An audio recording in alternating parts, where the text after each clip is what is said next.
Hi everyone, रसायन दुनिया में सभी का स्वागत करती हूँ। देखिए, प्रीवियस वीडियो में हमने यहाँ पे प्रिपरेशन ऑफ डायहाइड्रिक अल्कोहल में कवर किया है कि एल्कीन से हम डायहाइड्रिक अल्कोहल का प्रिपरेशन है वो किस तरह से करेंगे।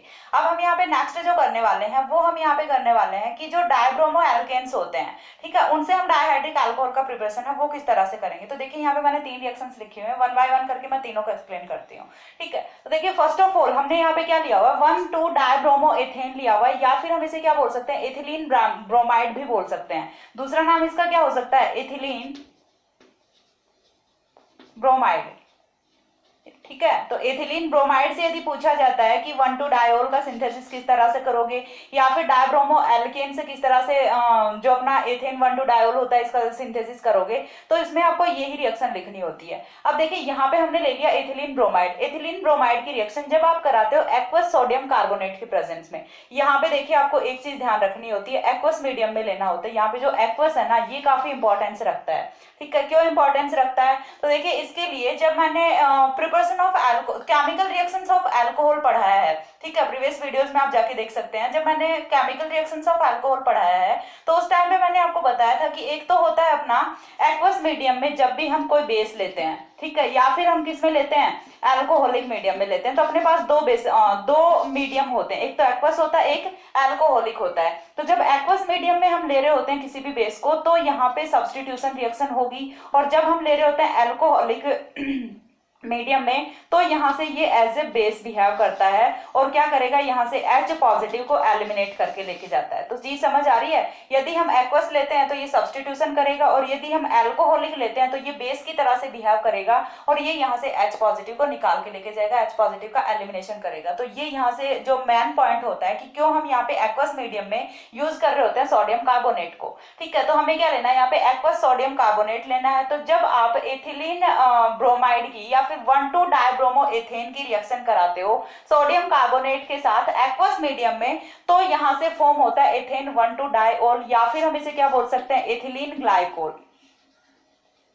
सेकंड नेम इसका क्या होता है, एथिलीन ग्लाइकोल होता है। तो एथिलीन ग्लाइकोल की फॉर्मेशन होती है। तो हमने क्या किया, एथिलीन ब्रोमाइड से एथिलीन ग्लाइकोल को फॉर्म किया, साथ में दो मॉलिक्यूल्स हैं वो NaBr के यहाँ से एलिमिनेट होते हैं और CO2 गैस का इवोल्यूशन होता है। तो ये तो होता है कुछ इस तरह से। सेकंड रिएक्शन में हमने क्या किया, यहाँ से देखिए, जब हमने किया एल्कीन्स से ग्लाइकोल की फॉर्मेशन या फिर 1,2 डायोल की फॉर्मेशन, तो वहां से आप एक चीज नोटिस करो कि ओनली एंड ओनली 1,2 डायोल की फॉर्मेशन हो सकती है। ठीक है, 1,3 डायोल वहां से किसी भी कंडीशन में पॉसिबल ही नहीं है, क्योंकि देखिए जब भी डबल बॉन्ड होगा तो 1 और 3 कार्बन के बीच में तो नहीं हो सकता ना, वो तो 1 और 2 कार्बन के बीच में ही होगा ऑलवेज।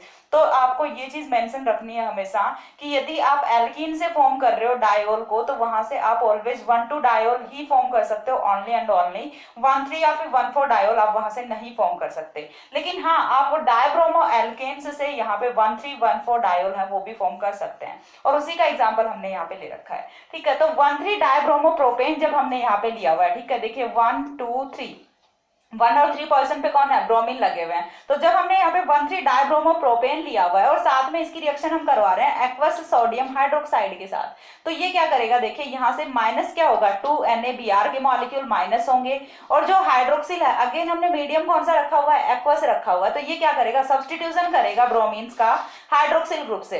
तो यहाँ से फॉर्मेशन किसकी होती है, प्रोपेन 1,3 डायोल की फॉर्मेशन होती है। आपको सिंपल सा सब्स्टिट्यूशन कराना है, ब्रोमीन की जगह पे हटा के हाइड्रोक्सिल लगा दो, बाकी कुछ चेंज नहीं करना, बाकी आपका पूरा का पूरा जो एल्केन है वो एज इट इज रहेगा। सिर्फ ब्रोमीन को हटाओ, हाइड्रोक्सिल लगा दो, यही होता है आपका सब्स्टिट्यूशन रिएक्शन में। नेक्स्ट हमने देखिए क्या किया, नेक्स्ट हमने अगेन यहाँ पे एथिलीन ब्रोमाइड लिया है। एथिलीन ब्रोमाइड की रिएक्शन यहाँ पे देखिए हम क्या चेंज कर रहे हैं, जो हमारा डायब्रोमो एल्केन है वो तो हम एज इट इज रख रहे हैं। ठीक है, साथ में हमने फर्स्ट टाइम क्या लिया, यहाँ पे एक्वस सोडियम कार्बोनेट लिया। हमने एक्वस है वो चीज भी हमारी कॉमन चल रही है, यहाँ पे हमने सोडियम कार्बोनेट लिया तो भी यहाँ से डायोल बन रहा है, यहाँ पे हमने सोडियम हाइड्रोक्साइड लिया तो भी यहाँ से डायोल बन रहा है, और यदि हम यहाँ पे ले लेते हैं सोडियम एसीटेट, एक्वस मीडियम है वो आपको हमेशा मेंटेन रखना है, यदि हम यहाँ पे ले लेते हैं सोडियम एसीटेट तो भी यहाँ से फॉर्मेशन किसकी होगी, डायोल की ही फॉर्मेशन होगी। तो हमने यहाँ पे रिएजेंट है वो चेंज किए हैं, सबस्ट्रेट है वो हमारे सेम ही रहेंगे। एक ही सबस्ट्रेट पे आप तीनों रिएजेंट की अलग अलग रिएक्शन है वो करा सकते हो। चीज समझ आ रही है मैं क्या बता रही हूँ कि सबस्ट्रेट है वो आप एक भी रख सकते हो, अलग अलग भी रख सकते हो, लेकिन रिएजेंट है आप तीनों में से कोई भी एक रिएजेंट लेके चूज करके और यहाँ से फॉर्म कर सकते हो डाइओल को। ठीक है, तो नेक्स्ट में हमने क्या लिया है यहाँ से एथिलीन ब्रोमाइड लिया है, साथ में एक्वस सोडियम एसीटेट लिया है। इस बार हमने क्या लिया, सोडियम एसीटेट लिया। अब सोडियम एसीटेट है वो क्या करेगा, अगेन यहाँ से सब्स्टिट्यूशन करेगा। सब्स्टिट्यूशन किससे होगा, देखिए जो अपना सोडियम एसीटेट है ये ब्रेक किसमें होना है, CH3COO नेगेटिव में, Na पॉजिटिव में। तो यहाँ से ये वाली जो स्पीसीज है ये कौन सी है, न्यूक्लियोफिलिक स्पीसीज है। तो न्यूक्लियोफाइल है वो दूसरे न्यूक्लियोफाइल का सब्स्टिट्यूशन करेगा, यहाँ से ब्रोमीन को ये हटाएगा और ब्रोमीन को हटाएगा तो -2 NaBr होगा और ये जो एसीटेट ग्रुप है ये आके ऐड हो जाएगा इस वाले कार्बन पे। तो पहले यहाँ से एथिलीन डाई एसीटेट की फॉर्मेशन होती है। और जब हम इसका कराते हैं एसिडिक मीडियम में हाइड्रोलिसिस, यहाँ पे ये चीज भी मेंशन रखनी होती है कि हाइड्रोलिसिस है वो हम एसिडिक मीडियम में ही कराएंगे। और एसिडिक मीडियम में हाइड्रोलिसिस का मेथड क्या होता है, प्रोसीजर क्या होता है, तो वो चीज मैंने आपको बताई हुई है कि पहले ये जो H पॉजिटिव है ये कहाँ पे आएगा, इस वाले ऑक्सीजन पे आएगा, इस वाले ऑक्सीजन पे आएगा और देन यहाँ से ये ब्रेक हो जाएगा, देन यहाँ से ये ब्रेक होगा और ब्रेक होके यहाँ से एसाइलिनियम आयन बनेगा जिसपे हाइड्रोक्सिल है वो ऐड होके एसिटिक एसिड की फॉर्मेशन करता है। ठीक है, या फिर आपको जनरल इतना कुछ तामझाम नहीं बैठाना, आपको सिर्फ इतना पता होना चाहिए कि एसिडिक मीडियम में हम हाइड्रोलिसिस कराएंगे। अब हाइड्रोलिसिस किस तरह से कराएंगे, आपको सिंपल सा यहाँ से ये बॉन्ड ब्रेक करना है, यहाँ से ये बॉन्ड ब्रेक करना है। ये बॉन्ड ब्रेक करोगे, बॉन्ड के इलेक्ट्रॉन्स कहाँ पे जाएंगे, ऑक्सीजन पे जाएंगे। ऑक्सीजन पे चार्ज कौन सा आएगा, नेगेटिव चार्ज आएगा।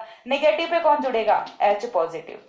यहां से कार्बन पे चार्ज कौन सा आएगा, पॉजिटिव। पॉजिटिव चार्ज पे कौन जुड़ेगा, OH नेगेटिव जुड़ेगा। तो CH3C double bond O OH बन गया और यहाँ से CH2OH बन गया। चीज समझ आ रही है। तो इधर आपको H पॉजिटिव जोड़ देना है, इधर आपको OH नेगेटिव जोड़ देना, सिर्फ इतना ही करना है और यहाँ से फॉर्मेशन हो जाती है 1,2 डाइओल की। तो इस तरह से आप डिफरेंट यहाँ से डायब्रोमो एल्केन्स लेके 1,3 डायब्रोमो एल्केन या फिर 1,2 डायब्रोमो एल्केन लेके सेपरेट यहाँ से रिएजेंट्स के साथ रिएक्शन करा के और डायोल्स की फॉर्मेशन है वो कर सकते हो। ठीक है, तो हमने क्या किया, डायब्रोमो एल्केन को कन्वर्ट किसमें किया, डायोल में किया। मैकेनिज्म वो कौन सी लग रही है, न्यूक्लियोफिलिक सब्स्टिट्यूशन रिएक्शन है वो यहाँ पे लग रही है। स्क्रीनशॉट लीजिए।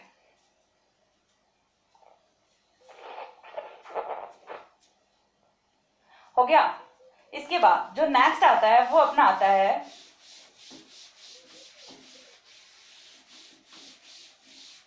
बाय एथिलीन डायमीन, कि एथिलीन डायमीन से हम किस तरह से प्रिपेयर करेंगे डायोल को।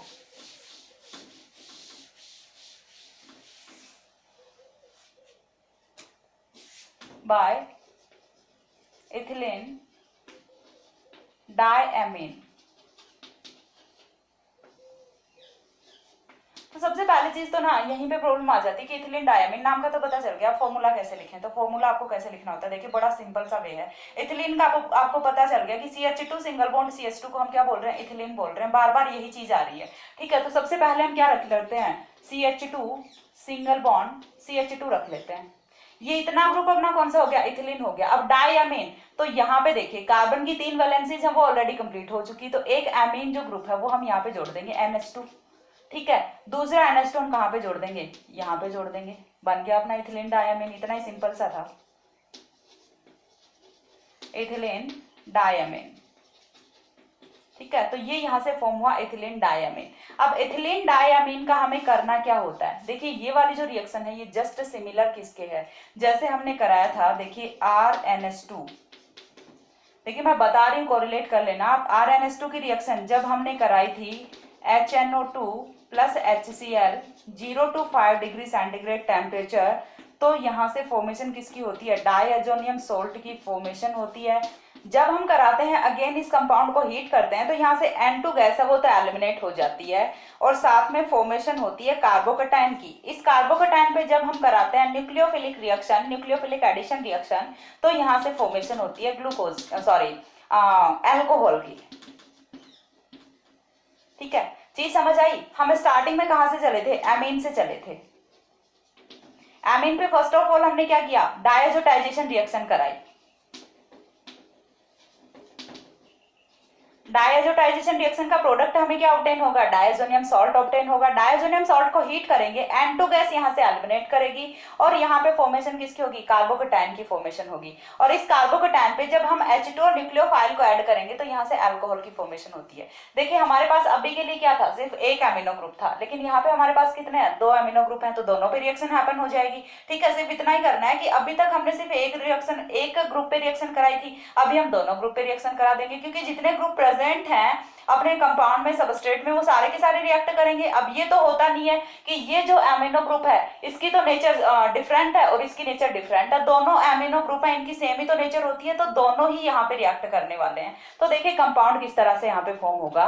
तो फर्स्ट ऑफ ऑल हमें क्या लेना है, HNO2 plus HCl and 0 to 5 degree centigrade temperature लेना होता है। ये वाली जो कंडीशन होती है ये किसके लिए होती है, डायजोटाइजेशन रिएक्शन के लिए होती है। डायजोटाइजेशन यदि आपको कहीं पे भी कराना होता है तो सिंपल सा, या फिर आपको कहीं पे भी ये वाली कंडीशन लिखी हुई मिलती है और पीछे आपको मिलता है 1 डिग्री एमीन, तो दैट मीन्स वहां पे मतलब ऑब्वियसली डायजोनियम सॉल्ट की फॉर्मेशन होने वाली होती है। तो देखिए हम देख लेते हैं रिएक्शन में, ये हमारा हो गया CH2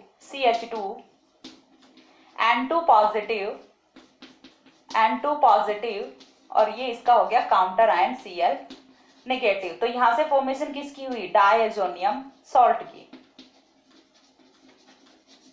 अब ये डायजोनियम सॉल्ट हीट करेंगे तो यहां से -2N2 होगा। इतनी चीज क्लियर हो रही है, क्योंकि यहाँ पे देखिए एक यदि NH2 था तो एक N2 एलिमिनेट हो गया था, इस बार 2 अपने पास NH2 थे तो यहाँ से 2 N2 है वो एलिमिनेट होंगे, और जैसे ही 2 N2 एलिमिनेट होंगे तो यहाँ से फॉर्मेशन किसकी होगी, देखिए CH2 पॉजिटिव और देन यहाँ पे जब हम डालते हैं H2O तो यहाँ से फॉर्मेशन होती है CH2OH, ठीक है, डायओल की। देखिए इससे सिंपल कोई एक्सप्लेनेशन नहीं हो सकता, जितना हो सकता था मैंने स्टेप वाइज खोल के बताया। अब यदि आपको यहाँ से और यहाँ तक आने की मैकेनिज्म देखनी है तो फिर आपको अल्कोहल की केमिकल रिएक्शंस में जाना पड़ेगा, क्योंकि वहां पे मैंने बिल्कुल डिटेल में एक्सप्लेन किया हुआ है कि कैसे हम यहाँ वाले स्टेप से यहाँ तक पहुंचते हैं। ठीक है, तो आप जाके अल्कोहल वाली वीडियोज को देख सकते हैं। ठीक है, तो इस तरह से हम यहाँ पे एथिलीन डायमीन से फॉर्म कर सकते हैं डायओल को। तो स्क्रीनशॉट लीजिए।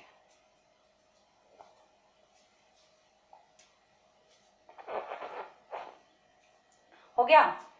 इसके बाद जो नेक्स्ट मेथड आता है वो अपना आता है by the reduction of carbonyl compounds.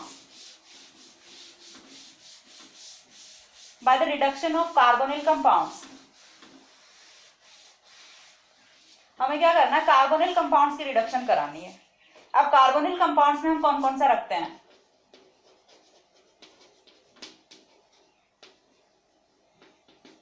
Carbonyl compounds में हम कौन कौन सा रख लेते हैं, अपना एल्डिहाइड रख लेते हैं, कीटोन रख लेते हैं या फिर एस्टर रख लेते हैं। तो हम 1 बाय 1 करके सभी का रिडक्शन कराएंगे और रिडक्शन से हम यहाँ पे प्रोडक्ट कौन सा ऑब्टेन करेंगे, डाइहाइड्रिक अल्कोहल ऑब्टेन करेंगे।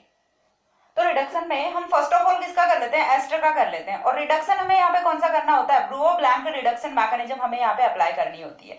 ठीक है, तो यहाँ पे हमें क्या करना है, देखिए फर्स्ट ऑफ ऑल हम यहाँ पे रख लेते हैं ester, CH2 COO C2H5 CH2 COO C2H5। हमने क्या लिया हुआ है, बेसिक कंपाउंड है वो हमारा एस्टर लिया हुआ है। एस्टर का रिडक्शन है वो हम किसकी प्रेजेंस में कराएंगे, सोडियम मेटल, और साथ में हमें क्या लेना होता है, एथेनॉल लेना होता है। और जब भी हम सोडियम मेटल और एथेनॉल की प्रेजेंस में रिडक्शन कराते हैं दैट मीन्स ये अपना कौन सा होता है, ब्रुओ-ब्लैंक रिडक्शन होता है। ब्रुओ-ब्लैंक रिडक्शन, ठीक है। ब्रुओ-ब्लैंक रिडक्शन की मैकेनिज्म है वो आप जाके प्रीवियस अल्कोहल वाली वीडियोस में जाके देख सकते हैं, वहां पे मैंने बहुत अच्छे से एक्सप्लेन की हुई है। यहाँ पे मैं बार बार मैकेनिज्म है वो एक्सप्लेन नहीं करूंगी, सो आप वहां से जाके देख सकते हैं। ठीक है, तो मैं डायरेक्ट आती हूँ प्रोडक्ट पे। जब भी हम रिडक्शन कराते हैं, हमने एस्टर का रिडक्शन कराया हुआ है ब्रुओ-ब्लैंक रिडक्शन से, तो यहाँ पे प्रोडक्ट क्या फॉर्म होता है, यहाँ पे प्रोडक्ट हमारा फॉर्म होता है अल्कोहल। और अल्कोहल है वो इस बार कौन सा फॉर्म होगा, डायोल फॉर्म होगा। ठीक है, क्योंकि 2 एस्टर ग्रुप हैं अपने पास और दोनों का ही रिडक्शन होने वाला है, तो यहाँ से डायोल की फॉर्मेशन हो जाती है। तो इस तरह से हम ब्रुओ-ब्लैंक रिडक्शन कराएंगे, या फिर हम बोलें कि एस्टर का रिडक्शन यदि हम कराते हैं सोडियम मेटल और एथेनॉल की प्रेजेंस में, तो यहाँ से डायोल की फॉर्मेशन हो जाती है। नेक्स्ट अपने पास क्या आता है, ग्लाइओक्सिल। ठीक है, यदि हम ले लेते हैं CHO ये क्या होता है अपना ग्लायोक्सेल होता है, ठीक है। ग्लायोक्सेल की रिएक्शन अगेन हम किसके साथ कराएंगे, सोडियम के साथ कराएंगे C2H5OH की प्रेजेंस में। तो यहाँ से भी एल्डिहाइड का रिडक्शन यदि हम कराते हैं तो यहाँ से प्रोडक्ट कौन सा ऑब्टेन होता है, अल्कोहल ऑब्टेन होता है ऑलवेज, नो डाउट। तो यहाँ से भी क्या ऑब्टेन होगा आपका CH2OH, CH2OH, ठीक है। यहाँ से again similar product diol form होता है। देखिए बेसिक जो रिएक्शंस है वो वही चल रही हैं। एस्टर का रिडक्शन कराते हो 1 डिग्री अल्कोहल फॉर्म होता है, तो यहाँ पे भी एस्टर का रिडक्शन कराओगे तो डायोल फॉर्म हो रहा है, ठीक है। यदि आपके पास फंक्शनल ग्रुप्स हैं वो 2 प्रेजेंट है तो दोनों ही रिड्यूस होंगे, ऐसा कभी नहीं होता कि एक रिड्यूस हो गया दूसरा बच गया, ठीक है। दोनों का रिडक्शन होता है, डायोल की फॉर्मेशन होती है। अगेन हमने यहाँ पे यदि एल्डिहाइड लिया है तो एल्डिहाइड का भी यदि हम रिडक्शन कराते हैं तो वहां से अल्कोहल की ही फॉर्मेशन होती है, ठीक है। कीटोन है वो ये वाली रिएक्शन नहीं देगा। कीटोन ये वाली रिएक्शन क्यों नहीं देगा, क्योंकि डायोल में जो अपना अल्कोहलिक ग्रुप है वो कौन से टाइप का है, 1 डिग्री टाइप का है, ठीक है। और जो अपना कीटोन होता है वो कौन सा अल्कोहल देता है, 2 डिग्री अल्कोहल देता है, ठीक है। तो कीटोन है वो ये रिडक्शन रिएक्शन नहीं देगा, क्योंकि कीटोन के रिडक्शन से, देखिए आप जब भी कभी कीटोन का रिडक्शन कराते हो तो यहाँ से फॉर्म क्या होता है, रिडक्शन जब हम कराते हैं तो यहाँ से फॉर्म होता है आपका 2 डिग्री अल्कोहल। और डायोल की केस में ऐसी सिचुएशन है वो नहीं बन रही अभी के लिए अपनी एथिलीन डायोल में, तो यहाँ से हम कीटोन को कंसीडर नहीं करेंगे, ठीक है। तो हम यहाँ पे क्या लेंगे, एल्डिहाइड लेंगे या फिर एस्टर लेंगे। थर्ड है वो हम यहाँ पे लेते हैं ग्लाइकोलिक एल्डिहाइड, ठीक है। यानी कि इस बार हमने क्या लिया हुआ है कि एक जो है वो तो अपना फंक्शनल ग्रुप है वो कौन सा है, एल्डिहाइडिक है, और दूसरा है वो ऑलरेडी अल्कोहल में प्रेजेंट है, तो ये अपना कौन सा होता है, ग्लाइकोलिक एल्डिहाइड, ग्लाइकोलिक एल्डिहाइड। और ग्लाइकोलिक एल्डिहाइड की अगेन आपको क्या करानी है, रिडक्शन रिएक्शन करानी है। कंडीशंस हैं वो आपको सिमिलर रखनी है। तो यहाँ से जो आपका एल्डिहाइडिक ग्रुप है वो रिड्यूस किस में हो जाएगा, अल्कोहलिक ग्रुप में रिड्यूस हो जाएगा, और जो अल्कोहलिक है वो तो एज इट इज रहेगा। और अगेन एक बार आपको कौन ऑब्टेन हो जाता है, डायोल है वो ऑब्टेन हो जाता है। तो इस तरह से डिफरेंट डिफरेंट रिएजेंट से रख के आप यहाँ से फॉर्म कर सकते हो अल्कोहल को। और अल्कोहल अपना कौन सा होने वाला है, डाइहाइड्रिक अल्कोहल। डाइहाइड्रिक अल्कोहल जब भी आपको फॉर्म करना होता है तो आपको हमेशा एक चीज ध्यान में रखनी होती है कि जो आप सबस्ट्रेट लेके चल रहे हो, सबस्ट्रेट में फंक्शनल ग्रुप वो कितने होने चाहिए, 2 होने चाहिए। एल्किन्स के केस में तो हमने देखा है कि वहां से तो इजिली डायोल फॉर्म हो जाता है, लेकिन अदर यदि आप कोई भी सबस्ट्रेट लेके चल रहे हो तो उसमें आपके फंक्शनल ग्रुप है वो 2 होने चाहिए, तभी आप यहाँ से डायोल की फॉर्मेशन है वो कर पाते हैं। तो ये हो गए अपने preparation methods of dihydric alcohols या फिर डायोल्स। इसके बाद शायद कोई प्रिपरेशन मेथड नहीं बचता, हाँ बचते भी हैं। तो सिलेबस में जितना था वो मैंने ऑलमोस्ट कवर करा दिया, ठीक है। और ऑलमोस्ट क्या, मैंने कंप्लीट ही कवर करा दिया यहाँ पे। इसके बाद हम नेक्स्ट डिस्कस करने वाले हैं physical properties and chemical properties. Diol है वो इतना ज्यादा बड़ा कंपाउंड नहीं है, लेंथी नहीं है अल्कोहल की तरह से, मोनोहाइड्रिक अल्कोहल की तरह से। डायोल है वो थोड़ा छोटा ही है तो इजिली हो भी जाएगा। और जब हम एक बार कवर कर चुके हैं हाइड्रोक्सिल ग्रुप की रिएक्शंस, हाइड्रोक्सिल ग्रुप की नेचर, तो अब उसके बाद हमें फटाफट बस रिएक्शंस देखनी है। तो ये काफी इजी सा कंपाउंड है, ठीक है। तो नेक्स्ट हम डिस्कस करेंगे दूसरे वीडियो में केमिकल रिएक्शंस को। तब तक के लिए सी या, have a good day, thanks for watching.